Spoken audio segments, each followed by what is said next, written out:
పైకి లేపు లోగోలు ఒక్కరికి ఆలోచన చేయలేదు. చంద్రబాబు గారికి లేదు, అటు జగన్మోహన్ రెడ్డి గారికి. అందుకే చెప్తున్నాను, ఇప్పటికైనా కూడా కళ్ళు తెరవాలి ఆంధ్ర రాష్ట్ర ప్రజలు. ఇప్పటికైనా ప్రజల మేలు కోరేది ఎవరు అనేది ఆలోచన చేయాలి. ఈ బీజేపీ తొత్తు పార్టీలైన టీడీపీని, వైసీపీని, జనసేనని ఇంటికి పంపించాలని, కాంగ్రెస్ పార్టీని ఆశీర్వదిస్తేనే మనకు ప్రత్యేక హోదా మళ్ళీ సాధ్యమవుతుందని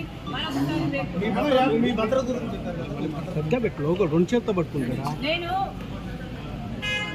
ఆంధ్ర రాష్ట్ర కాంగ్రెస్ పార్టీకి అధ్యక్షురాలిని. ఈ రాష్ట్రంలో నాకు తిరగాల్సిన అవసరం ఉంటుంది. ఈ రాష్ట్రంలో తిరిగినప్పుడు నాకు భద్రత కల్పించాల్సిన అవసరము ప్రభుత్వానికి ఎంతైనా ఉంది.